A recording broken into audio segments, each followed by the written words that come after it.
Minha história ocorreu em 2010. Eu trabalhava em um hotel nos subúrbios, e quando comecei lá, eu era ao mesmo tempo recepcionista em meio período e vigia noturna em meio período. Para quem não trabalha em hotelaria, basicamente eu fazia o fechamento do dia no computador à noite, além de fazer a vigilância. Eu tinha sido promovida para um cargo diurno e ainda faltava cerca de uma semana na recepção antes de iniciar meu novo turno. E esse dia de trabalho que vou contar para vocês era como qualquer outra noite, exceto que dessa vez, por volta das 3 horas da manhã, eu recebi uma ligação telefônica. O cara parecia ter uns 20 e poucos anos, como eu. Ele tentou puxar conversa comigo. Quando eu atendia o telefone, sempre tinha que falar meu nome para o cliente. Então ele descobriu como eu me chamava e começou a repetir meu nome. Ele também começou a me fazer perguntas pessoais, tipo: você tem namorado? Você gostaria de sair para tomar um drink comigo? Perguntas que eram inofensivas. Mas mesmo assim, quando eu disse que ia desligar porque tinha trabalho a fazer, ele começou a ficar irritado. Ele não quis me dizer seu nome. Quando perguntei, respondeu: e se você me chamasse de João? Quando ele disse isso, desliguei e continuei trabalhando. Por volta das 3h30 da manhã do dia seguinte, João me ligou novamente.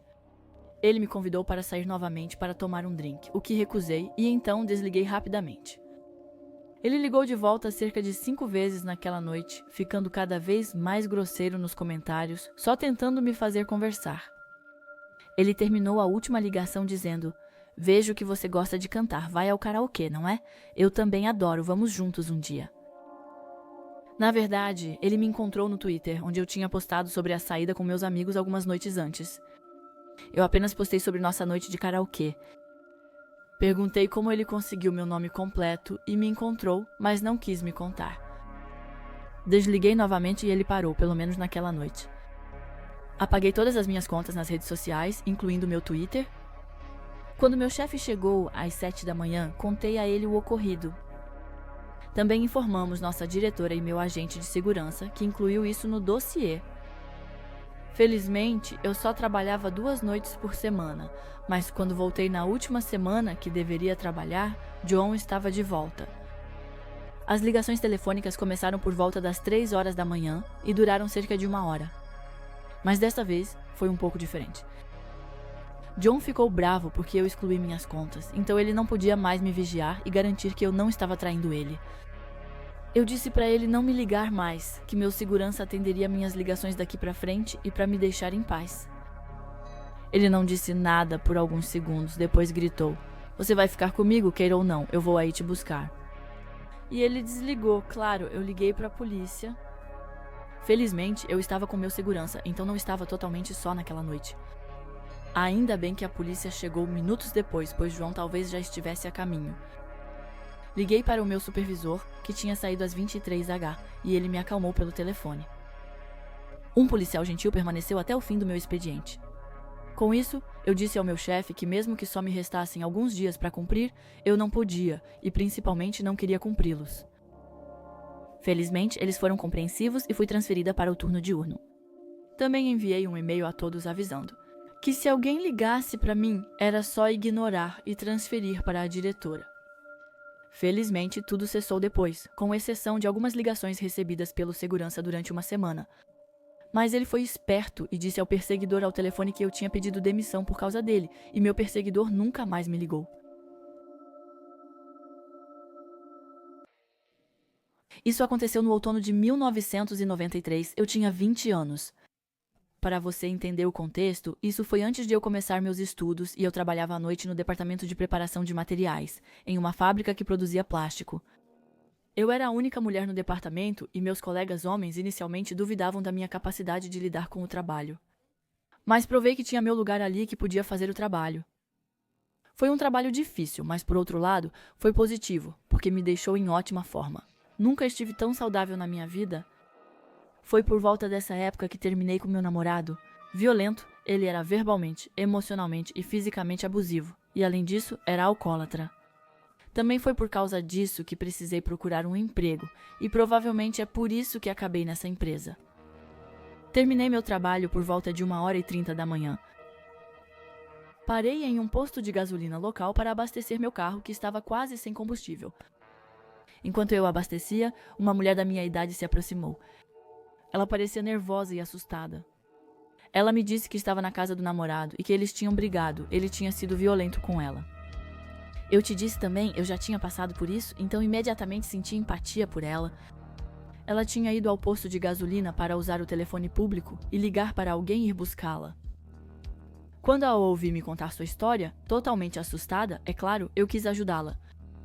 Enquanto eu abastecia o carro, um carro se aproximou e os caras dentro dele começaram a importuná-la e a assediá-la. Com um leve gesto, ela apontou para um carro estacionado ao lado, próximo às lixeiras do posto. Eu vi que era um carro grande, verde claro, tipo um Cadillac ou um Lincoln, com pelo menos 2 ou 3 silhuetas dentro. Depois de me fazer esse pequeno sinal, ela veio até o meu ouvido e sussurrou. Ele a ameaçou, e ela estava com muito medo de ligar para a amiga e esperar. A mulher estava bem cuidada, bem vestida, ela não parecia nem drogada nem bêbada. Sério, nada disso. Ela só parecia realmente nervosa e abalada, então eu nem hesitei. Terminei de abastecer e disse para ela entrar no meu carro, que eu a levaria para casa. Aquela hora, durante a semana, tinha pouco trânsito, então saí rapidamente do posto de gasolina e perguntei onde ela morava. Ela não parava de se virar no banco para conferir se o carro os seguia. Talvez porque ela estivesse com medo. E quando eu pedi para ela colocar o cinto de segurança, ela me ignorou. Ela continuava olhando para trás. Eu realmente presumi que ela estava apenas com medo. Mas algumas quadras depois, percebi que ela estava olhando ao redor do carro e começou a falar comigo sobre dinheiro. Onde está sua bolsa? Onde está sua bolsa? Eu preciso de dinheiro, você tem que me dar. Naquele momento, meu estômago se revirou. Eu tinha essa mulher no meu carro e agora ela ia me roubar. Refletindo melhor, o roubo não fazia muito sentido. Eu dirigia um Chevrolet de 1985 usando minhas roupas de trabalho, uma camiseta velha, jeans e botas. Eu não parecia alguém muito rico ou que aparentava ter muito dinheiro, porque na verdade não era o caso. Mas ela se virou novamente no assento e começou a gritar. Ah, ótimo, eles chegaram, eles chegaram. Ela não parecia mais ter medo.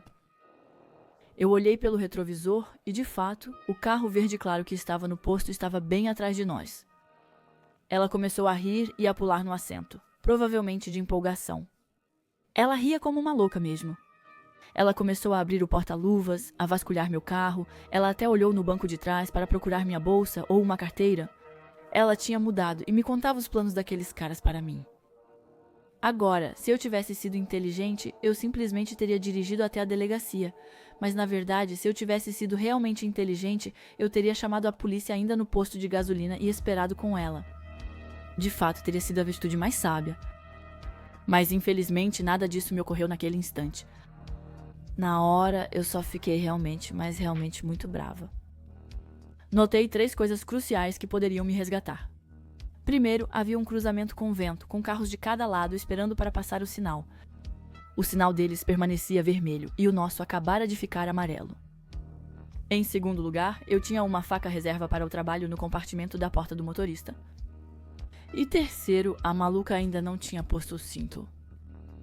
Eu não pensei, pisei no acelerador e passei pelo sinal amarelo bem na hora que ele ficou vermelho.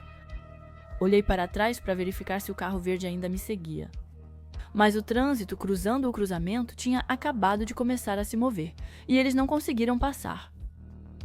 A maluca começou a gritar, eu freiei bruscamente e ela bateu no painel e no para-brisa com um estalo forte, mas satisfatório. Ao retornar para o banco do passageiro, coloquei o estilete no rosto dela e gritei coisas insanas. Ainda estou surpresa. Não me lembro exatamente do que eu disse, mas era algo tipo, sai do meu carro, antes que eu desfigure seu rosto, eu vou te fazer comer o chão. A combinação de louca gritando e meu mini estilete funcionou muito bem. Ela agarrou a maçaneta às cegas e abriu a porta. Comecei a empurrá-la, a bater nela até que ela saísse do meu carro. E pisei no acelerador para chegar à próxima curva. E virei cantando pneu, com a porta do passageiro ainda aberta. Fiz mais curvas por medo de que o carro verde me alcançasse. Depois de um tempo, fechei a porta do passageiro, cortei caminho pela cidade e peguei a rodovia para voltar para casa.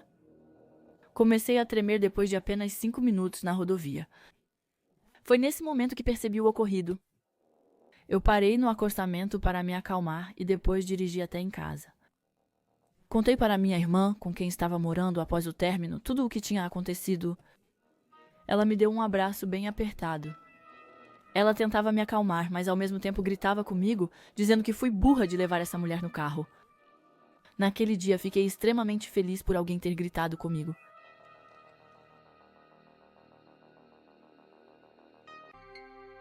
Eu tinha acabado de terminar meu primeiro ano na universidade e aceitei um trabalho como angariadora de passageiros para a companhia de táxi do primo do meu namorado.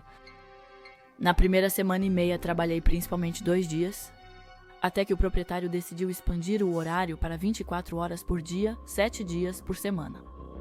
Tive a sorte de cobrir 3 das 4 noites de trabalho por semana, porque era melhor remunerado. Na semana seguinte, trabalhei sozinha à noite pela primeira vez. O motorista passou a noite buscando clientes, então fiquei sozinha no escritório na maior parte do tempo.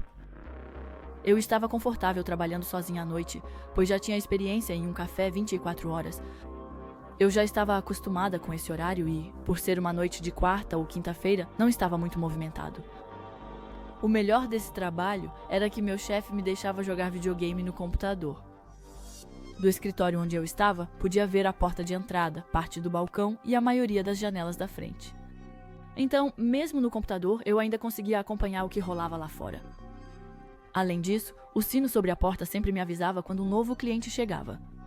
Eu não podia ser pega de surpresa se me envolvesse demais no meu jogo. Naquela noite, eu trabalhava com um taxista chamado Dave. Dave media cerca de 1,90 m e pesava mais de 130 quilos. Além de sofrer de graves problemas de saúde, o que tornava seus movimentos lentos e dolorosos. Ele não era o tipo fitness, nem alguém que podia se defender com facilidade. Por volta de 1h30 ou 2 da manhã, Dave recebeu uma ligação para buscar alguém na cidade. A 15 minutos do escritório, ele juntou suas coisas, saiu na noite, enquanto eu entrei no escritório e continuei jogando no meu PC. Cerca de 15 minutos depois, notei algo em cima do meu computador. Minha mente ficou paralisada. Ouvi alguém ofegando e, no reflexo da janela, vi que alguém estava sentado em uma das cadeiras de espera. Fui até a porta que liga a sala de espera ao escritório.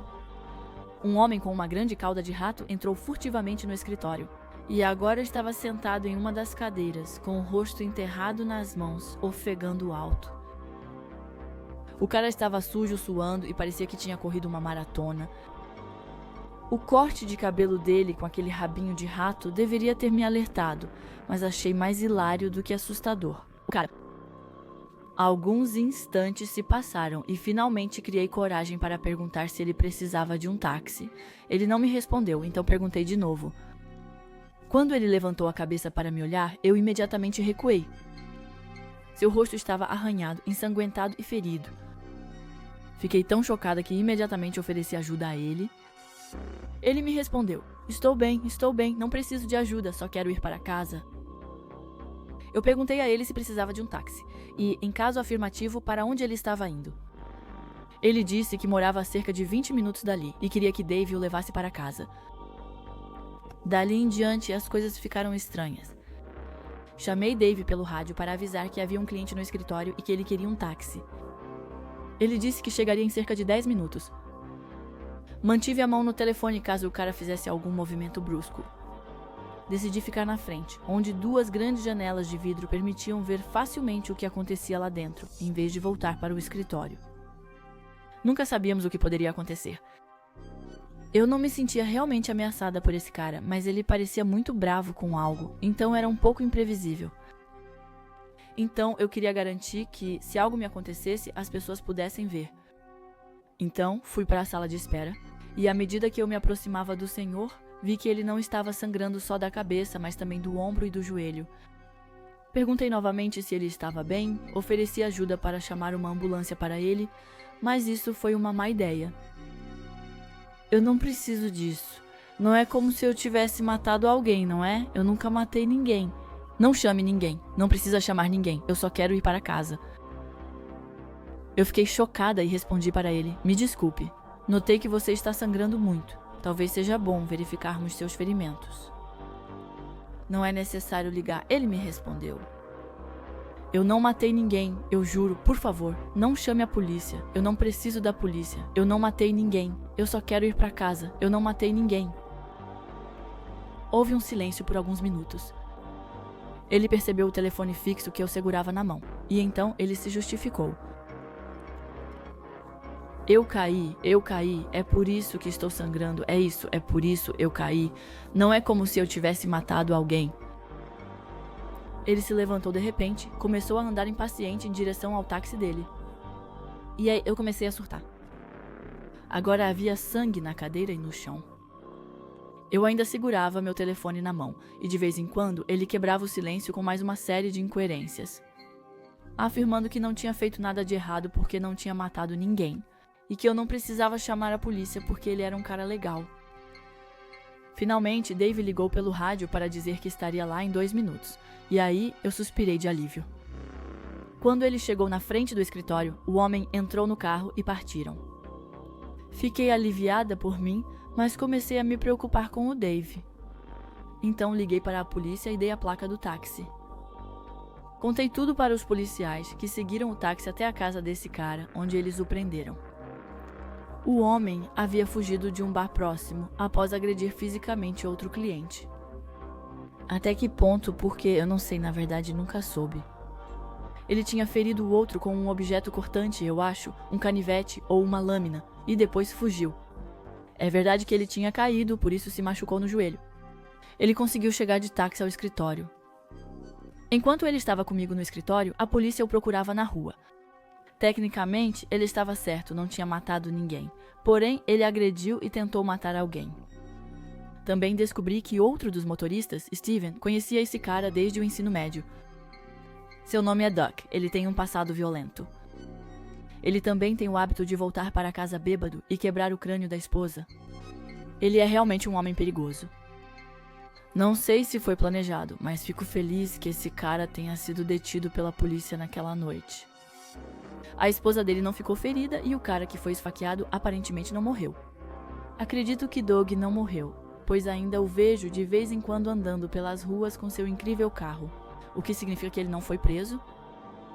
Não, falando sério, mesmo que hoje à noite eu tenha realmente ficado com medo, eu gostaria que vocês pudessem ver o carro dele. Foi assustador, mas também hilário.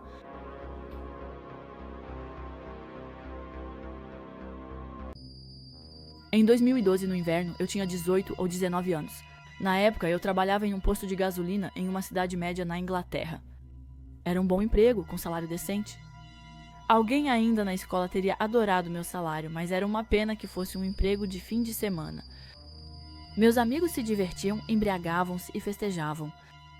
Eu, por outro lado, estava em um posto de gasolina à noite, servindo motoristas de táxi e alguns bêbados ocasionais. A noite começou como de costume.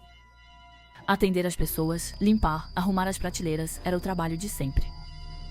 Como era inverno, a noite estava muito escura e só era possível ver os contornos borrados das pessoas passando, mesmo com os postes de luz. E o lugar onde eu trabalhava ficava do outro lado da rua de um pub, e havia um beco que passava ao lado levando a um conjunto habitacional. Por volta de 3 ou 4 horas da manhã, enquanto eu terminava de limpar uma série de prateleiras, notei uma silhueta parada no beco, bem fora do alcance da luz, mas o bastante para ocultar seu rosto. Embora fosse possível distinguir as roupas da pessoa, eu não conseguia identificar se era um homem ou uma mulher. Inicialmente, pensei que fosse alguém esperando um táxi, o que acontecia às vezes, parecendo algo bastante inofensivo. Sentei-me atrás do balcão, olhei o celular e joguei por um tempo. E quando levantei os olhos, eram 5 horas da manhã e a pessoa ainda estava lá esperando, mas olhando para mim. Para piorar a minha situação, depois das 5 da manhã, quase não há ninguém na rua, nem trânsito, nem pedestres. E eu tinha um sentimento visceral de que ele tinha más intenções. Eu estava segura porque tinha trancado o caixa e fechado as portas. Fiquei observando o desconhecido no beco, tentando prever seu próximo movimento para me antecipar se necessário. Depois de um tempo, precisei ir ao banheiro. Eu saí e voltei pensando que talvez ele ou ela também tivesse ido embora, mas não foi o caso. A pessoa ainda estava lá. Então decidi não fazer minha última tarefa, porque era esvaziar os extintores e os baldes de areia lá fora. Esperei a chegada do meu colega. Não era urgente. Eram cerca de 6 horas da manhã quando a silhueta desapareceu no beco e eu não a vi pelo resto do meu dia. Quando meu colega chegou, ainda estava escuro e eu normalmente caminhava 10 minutos para chegar em casa, mas dessa vez peguei um táxi e fui de carro para casa. Eu sentia que esse homem podia estar em qualquer lugar, sempre me observando. Compartilhei minha experiência com colegas e familiares, e eles me disseram que nunca tinham passado por algo parecido e que também não gostariam de passar. Nas noites seguintes de trabalho, fiquei muito nervosa, sentindo que o homem poderia aparecer a qualquer momento se eu baixasse a guarda. Felizmente, nada mais aconteceu depois disso. Pedi demissão no verão seguinte para estudar na universidade. Trabalhei em um posto de gasolina por um curto período, há quase 5 anos. Durante esse tempo eu trabalhava à noite. Eu descreveria a cidade onde ficava o posto de gasolina como tranquila e pequena. À noite havia poucos clientes. Eu costumava ser a única a trabalhar durante a maior parte da noite e fico surpresa que ficássemos abertos a noite toda.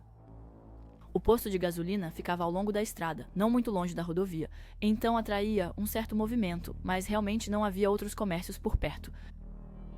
Após 3 semanas trabalhando lá, eu já tinha me adaptado à rotina, mas eu ainda ficava um pouco nervosa de trabalhar à noite sozinha no posto, sem saber se as pessoas que entravam poderiam ser perigosas. Era algo em que eu pensava demais, eu era muito desconfiada, mas felizmente, nas primeiras semanas em que trabalhei lá, nada de muito incomum aconteceu. No entanto, tudo mudou em uma noite. Era cerca de 2 ou 2:30 da madrugada. Tudo estava bem calmo. Eu estava sentada atrás do balcão, esperando que clientes entrassem, e então vi um carro entrando no posto vindo da estrada. O carro passou pelas 4 bombas de gasolina e se dirigiu para as vagas de estacionamento na frente. Mas ela não estacionou ali. Em vez disso, ela virou e foi em direção ao lado do prédio. Havia algumas vagas de estacionamento extras lá, mas era escondido. Talvez. 30 segundos depois, vi alguém. Era um homem e ele estava andando em direção à porta. Ele a abriu, entrou e me pediu algo. Ele me informou sobre um problema com a estação gratuita de enchimento de pneus ao lado do prédio, em frente a uma das vagas de estacionamento dele. É verdade que tínhamos colocado isso para que as pessoas pudessem encher os pneus em caso de emergência. O cara me disse que seu carro tinha um problema de pressão e precisava fazer algo, mas não conseguia encher os pneus. Ele me disse que realmente precisava e então pediu para eu ir ajudá-lo. Sinceramente, eu queria muito te ajudar. Eu realmente não sabia como consertar a máquina e nem podia saber se ela estava de fato quebrada. Não entendia nada disso. Além de saber como usá-la, eu não sabia muito mais do que isso. Avisei o homem que provavelmente não poderia ajudá-lo, mas mesmo assim ele insistiu que eu tentasse. Eu aceitei, não me pergunte por quê, e o segui para fora do posto de gasolina. Saímos pela frente, contornamos o lado e quando chegamos lá, eu vi o carro dele. Era um SUV e não estava estacionado na vaga para encher os pneus. Estava estacionado 3 vagas acima. Também olhei os pneus dele e tudo parecia certo.